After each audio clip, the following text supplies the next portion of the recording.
Reading with your kids.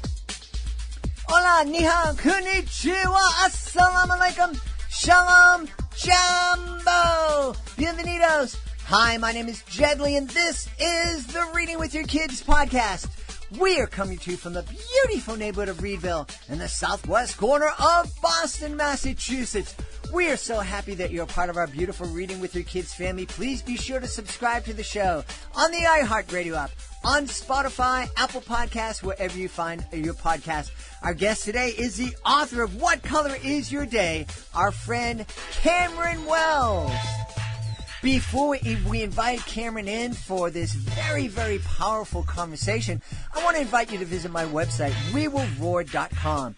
We Will Roar, respect others and read. It's my educational magic show, and it is available online, live, presented online through the miracle of technology, directly to your kids. I'm just amazed at how interactive these shows can be. Kids can really get involved, and we can make the magic happen right before their eyes and make it happen because of them. And while we're entertaining kids with magic, we can remind them how important it is to show each and every person in their lives respect, and also make sure that they read every single day.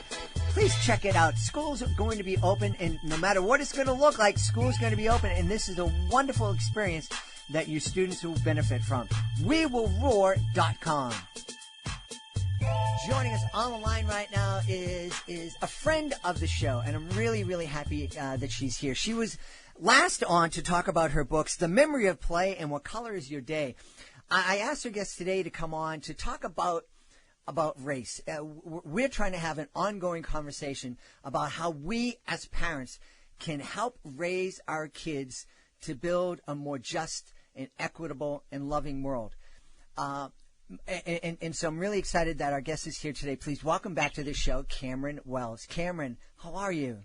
I'm doing, thanks for having me back. I really appreciate that. And I appreciate it for it being so topical and timely. I appreciate you having me on for this particular discussion. Well, we're recording this right as we're kind of coming out of the pandemic, and Camryn is the mom to two very young kids. So we need to salute her for surviving that. But we're also just a couple of weeks away from the horrible, brutal murder of George Floyd. And that just brought the nation to a boiling point.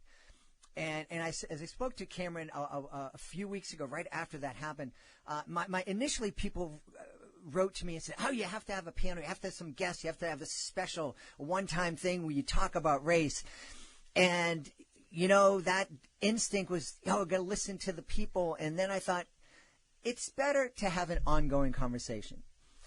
Because we're not going to solve this with one panel. We're not going to solve it this week or this year. It's going to take a long time. So, and I know, Camryn, initially when I reached out to you, it was hard for you to hear it. Yeah. Hard for you to hear the invitation. I wasn't ready. When you reached out, I love your show, and, I appreciate the platform, but I was grieving. Yeah. It was it was too heavy. I was not in a place where I didn't even have clarity on what I was feeling. And, I'm glad I took that minute, because what I experienced for the next couple of weeks was like this, historical purge, if you will. It was just these things that, I was either recalling or just, I had shoved so deep down that I hadn't processed properly. Mm-hmm. And so I needed to allow myself to really get a grasp on what's going on. And people were asking questions, and I'm like, I don't have answers right now. I'm still trying to figure this out. And even more so, I was really angry, not directed towards an individual, but I needed to understand what my anger was, and I needed to give it a place, and I needed to acknowledge it, and I needed to move through it, so it really was like a grieving process. And so, I wasn't there, but I'm there now. In these last couple of weeks, talked to a lot of, it depends on how you want to categorize them. In some instances, it's just parents, and some it's, my white friends, and some places it's very much my black friends or people of color. It's just, there's these different pools of people that I have found comfort in, and I just needed that time to find that place. Are there any things that you were grieving over, any of the things that made you angry? Are you comfortable sharing any of those thoughts with us? Yeah. Some of the things that I was grieving, or processing would be a better word. It was particular. So specifically it was microaggressions. Mm-hmm. Okay. And micro racisms. It was kind of this, like, there were two parts actually. The first part was, this safety that I had, right? Where I was like, okay, like, yes, I'm black. I'm proud that I'm black, but I almost felt like I had a target on my back, right? As if I didn't before, but it was just like I was like, okay, now everybody is like looking at me, either for answers or, or misdirected anger. I don't know, but I just felt very exposed and very vulnerable, right? And then the other part of that, like I said, were the microaggressions. It was kind of this, like, it had me in this place where I was like, man, like all of these things that I'll be 36 this year. It's like for 36 years or whatever, right? Where I just kind of didn't address them because they came from the mouths of friends, right? Or the mouths of just society. But society has taught us that microaggressions are not necessarily a thing, right? Mm-hmm. So for a black person, if we address these microaggressions, then we are the aggressor.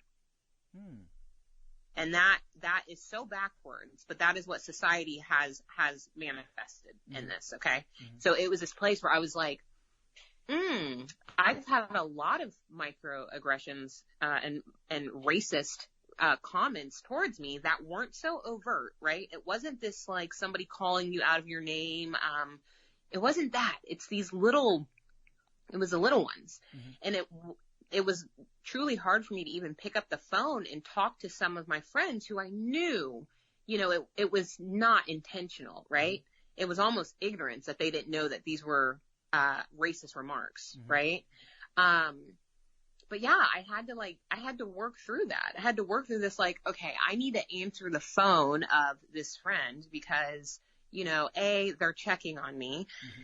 And secondly, like, I guess I need to have a conversation with them, or maybe I don't. I don't know. I just needed to like get current with what I was feeling. Mm-hmm. But yeah, that was definitely a thing that I was working through. And then really, working through how to help people and also let people figure it out themselves. A lot of, again, like my white friends and family, were calling and kind of like, what can I do? Mm-hmm. And, I think early on we all kind of heard it was a unanimous answer, which is like, don't ask us that right now. Right? Mm-hmm. Like, we didn't create this problem. Go figure something out. Go do something. And that's truly all I could tell people within the first couple of days. I was like, I don't know what I need you to do or what we need you to do. Just go do something. Mm-hmm.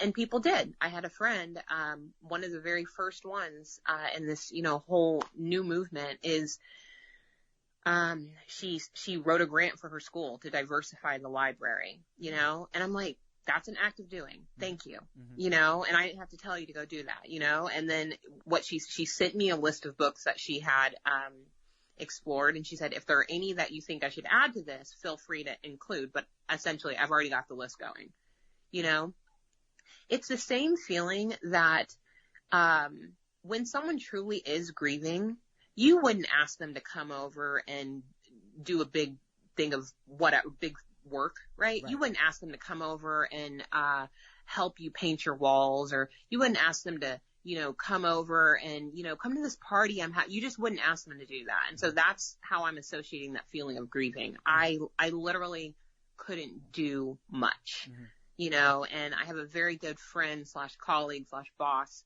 who was one of the first people to make me realize that, it's kind of this like, I still have to be a mom and a wife. I still have to work, but I like couldn't.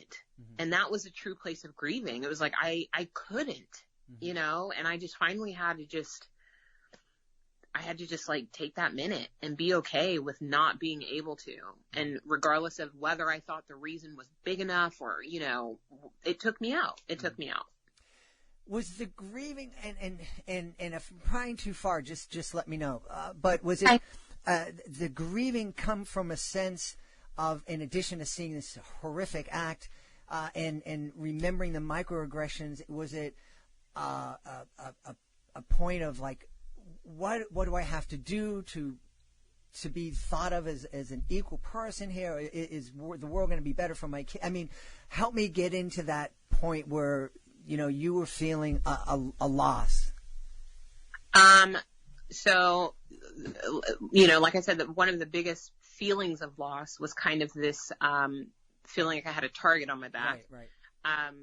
The other part of that is, my husband is Asian. So mm-hmm. coming right off of COVID where, attacks towards Asian went up like 1,000%. That is a real percentage, mm-hmm. right? Not an exaggeration. So then I'm like, okay, so I have my Asian husband who's a target in America right now. And then my black self who's a target in America right now. And we have 2 young children. It was just a very uncomfortable place. Fast forward to, kind of this last dying breath of oppressors as I see it, these lynchings that have been in the news, it was just a place. Yeah, it was a grieving place. Obviously the grieving place of loss of lives, mm-hmm. I mean, for me as a black person, it started well before, George Floyd, I think that was the catalyst for many white people, mm-hmm. But as a black person, it was just so far before that, right. And it was just, I can't necessarily, I don't, I say grieving, but it was partly grieving, but it was just this place. It was a real dark place. Mm-hmm. Mm-hmm. I think the other thing that I realized as people started checking in, that's another thing I didn't realize I needed. That I never said, please check on me, or, I did tell people, no, I'm not okay. Right. And that's the truth. Even when you called me today, you're like, hey, how are you doing? I don't have that automatic response right now mm-hmm. of, oh yeah, I'm doing great. Mm-hmm. And that is not just me. That's a very, to a lot of my black people, that's a very similar feeling where it's like you're not being honest if you just do the casual, like, oh yeah, I'm great. Oh yeah, I'm good. Cause I'm not. I'm just not, And so, but the first couple of days, I mean, I was crying every day, multiple times a day. I was crying because I didn't know what this meant for my kids. Mm-hmm. I didn't know what this meant with, there was just too much unknown, and it was a real uncomfortable place. I didn't know how to help, I mean, we saw protesting, I didn't know if do I help on the governmental level? Do I help with voting? I didn't know, but I felt like, am I not moving fast enough? Am I allowed to sit and grieve for a minute? Am I allowed to just not know what to do? It was just this really confusing place. Well, I don't want to judge anybody's motivations. I'm not in that place. That's above my pay grade. I'm happy that you've taken that time, because I think that's really important, because I think that's where change happens. A lot of people react in anger, and they react in the moment, and they have this big explosion of feelings or demonstrations. They have the massive panels. But as we spoke about a little bit, you have that and you got that energy, but then it dissipates until the next time things boil over. And as I was saying to my daughter, this is, I'm not a black person, But I've been dealing with this for decades, for over 5 decades. And I lived through segregation in Boston. I wasn't bused, but I was working as a high school and college volunteer in the schools that were being ripped apart by racial violence. And we were seeing it and experiencing it and running from it as we were going to school. And again, I don't know what it was like to be black at that time, but I know I didn't want to be in that violence. I didn't want that tearing up my city. I didn't want that the kids that I was tutoring at that time to have to deal with. I love those kids. They were beautiful. I wanted them to have the same happiness in school that I had when I wasn't always happy. I didn't do too well. But you know what I mean? And I don't want, I think I said to you, I don't know how much time I have left here that God's going to give me. But whatever time I have, I want to do something so that it's better, so that we have a more just world where you are confident that your kids are going to grow up and to be judged, as I listened to Dr. King say, to be judged by the content of their character.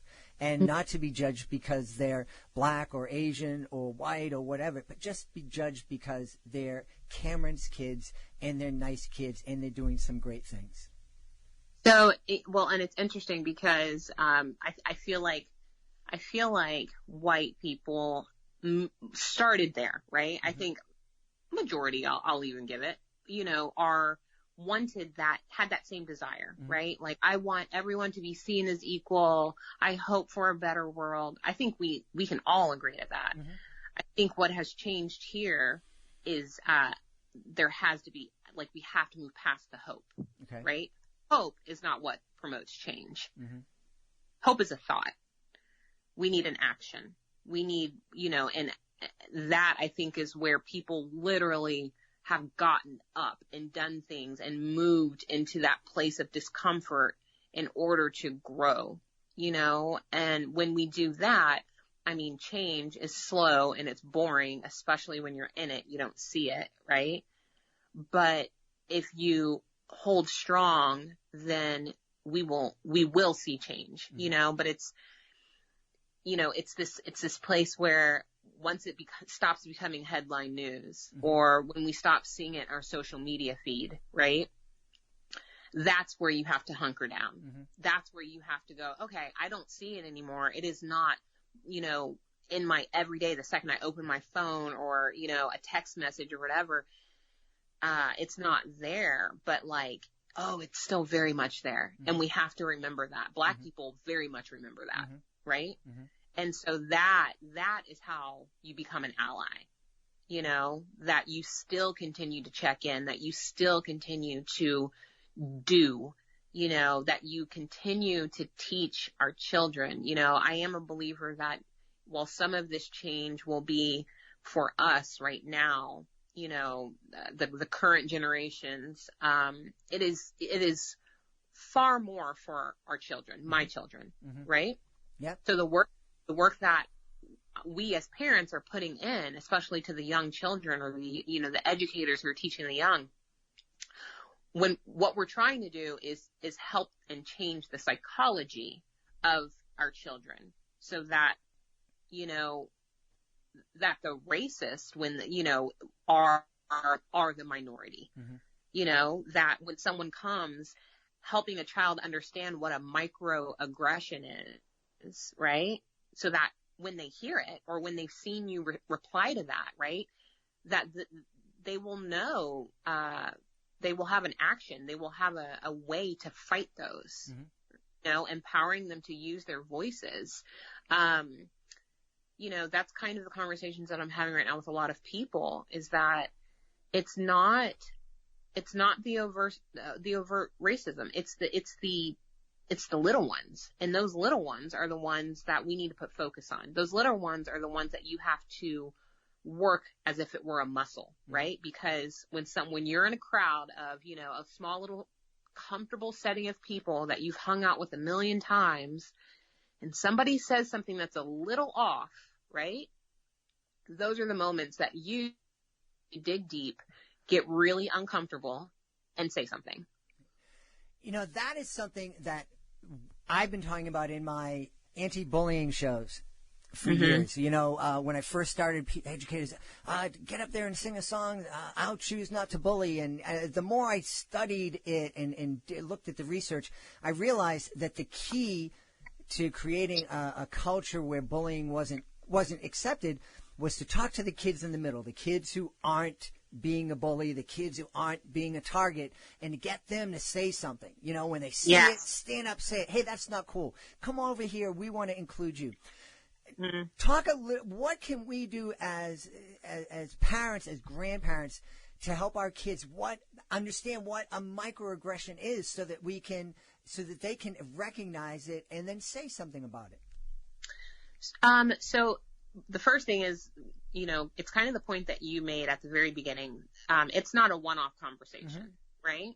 So, you know, I've encouraged people to actually ask your children, you know, these uncomfortable questions. You can ask them, you know, do you know what racism is?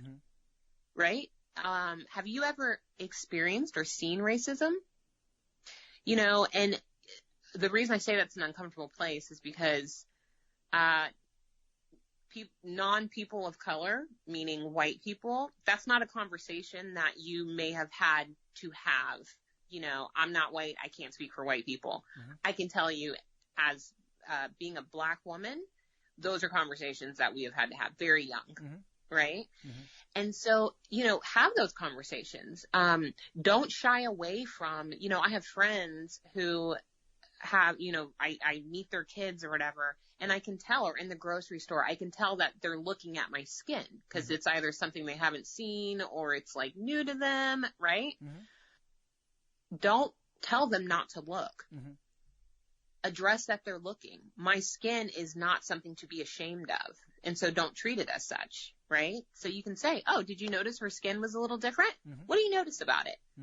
Well, and let them say what they're going to say, you know? And then, you know, the other thing is, don't be afraid to say you don't know something, because this is an educational time for all of us, right? I'm relearning, you know, my Black history. You know, I'm relearning just so much, and I'm learning so much, you know, so don't be afraid to say, you know, I don't know the answer to that, but let me check it out. We can check it out together, and we can come back to this conversation. You know, you know, and like I said, the role model part of it is, if you are in that situation where something is said, and, you know, some people might say, oh, well, I don't really know what a microaggression is. I'll tell you what it is. If it makes the hairs on your neck stand up a little bit, or if it makes you feel uncomfortable, it's a microaggression. It's microracism. You know what it is, you know, and you just have to be honest with yourself. Now, whether you're going to address it or not, that's on you, and that's on your place in growth, right? But we teach our kids by example. So you can address something like that. If someone says something, you know, like, this is a very real one that many Black people have probably heard, but, you know, I can't tell you how many times in my life I've gotten, you talk really well for a Black girl, or you sound like a white girl, you know, or, I was telling, on another podcast, people just coming up and touching our hair. Like, where do you do that? That is not a thing. That's very weird, and it's disrespectful. Don't do that, you know? So if you see somebody doing something like that, you say something. Don't expect, you know, the Black person or the person of color that it's being done to. Don't necessarily just wait for them to say something, because like I said, you know, earlier on, we've kind of been, trained that in society, we don't say something about those things. Those are the ones we have to let go, you know? And it's much more powerful if it's coming, like that school bullying situation, you know, for a kid who's being tormented to stand up and say, I'm not going to take this anymore. That's one thing. But for the other kids in the class to stand up and say, hey, that's not cool. Yes. That's where real change happens. And I can see your point. If you as a parent, if your kids can see you stand up and say, hey, that's not appropriate, Right. What do you mean? What does a black person sound like? What does a white person sound like? I know lots of white people. They don't sound, I live in Boston. No one sounds like us except people in Hollywood who put on fake Boston accents. But, so I think that's real important for us to model that. We have to. Yeah. It's important. And, another thing that you can do is, diversify, your children's just lives, whether it's actual friends, and families that you engage with, to the dolls that your kids are playing with, to the books that they're reading, learning about, I have a hang up about Black History Month because I feel like it's a cop out for the American school system, K through 12 school system, education system, to just kind of like lump us into one category and then that's it, right? 1 month and then, okay, we can move on, right? And it's also not fair to many other, ethnicities. But, the thing that we as Black people had to do in my household, at least growing up, was what we were taught in school, what we learned in school. My mom and my dad, they had to kind of beef that up a little bit. Mm-hmm. They had to make sure they're like, okay, great. I'm glad that we heard this. Let me also fill you in on this other stuff. Right. Mm-hmm. I read an interesting article the other day that really resonated with me. And it was basically saying that psychologically it is unfair and I'm not going to do it justice, but this is kind of the premise of it, that it's unfair for Black history in schools to start with slavery, because psychologically you are teaching white students that Black people are already on the bottom, when in actuality we have like 70,000 years prior to that of very rich civilization, and so, and that's the kind of stuff, again, like coming from a Black household that I got filled in on, but yeah, like as a parent, like taking kind of that extra step, and it's not just with Black people, it is with all people, it's with humanity, that we have to make sure that we're filling in these gaps, because we can't expect for educators to teach our children everything. That's our job as parents. Absolutely. Yeah.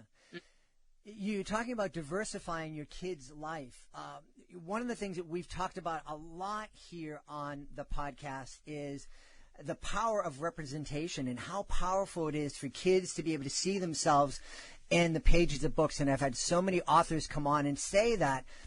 And one thing that occurred to me very early on was, yes, that is absolutely powerful, and it's very, very important for kids to see themselves. But it's also important for other kids to see Black kids in books, to see Asian kids in books, to see Indian kids from books, to, just to see that the world is bigger than the little circle that they might be surrounded by. Absolutely. I couldn't agree with that more. I mean, what we do, and this was actually before this, and I've just kind of been using this as a point to share with parents, but what we've tried to do is, like, if we reward Monroe with a book, right, that we try to get him to, we will give him a selection of, say, 5 different, books, and they will represent different cultures. So, you don't have to choose Black, but you choose something, right? And this is what we're going to learn about. And it doesn't have to be, again, it's not a heavy place. Like, you have to find the love in that, if what we truly believe is that we want this world to be, just united, then it starts at home. I mean, we've heard that our entire life, right? I mean, it's true. Absolutely. And it's a beautiful thing. Our family is bicultural, as is yours, and we've been celebrating potatoes and rice, Irish and Puerto Rican culture, and coming together. I remember when I got married to my wife 30 years ago, some of the friends that I grew up with came up to me and said, boy, it's going to be really hard. The cultures are so different. I quickly found out the cultures are almost the same, other than the language and the rice over the potatoes. It's really, really similar. And it's, and it was a beautiful thing. And it's something that our kids, I think they embrace, and we're not perfect, and we have a lot to learn, and we have a lot of growth to do. But if you're hearing this and the idea scares you, don't be afraid of it. Don't. I'm shaking my head no right now. Don't be afraid of it. I mean, don't be afraid of it. Don't be afraid to ask, your Black friends, people of color, your friends who don't look like you. Don't be afraid to ask them these questions that you don't know, and don't be afraid to misstep.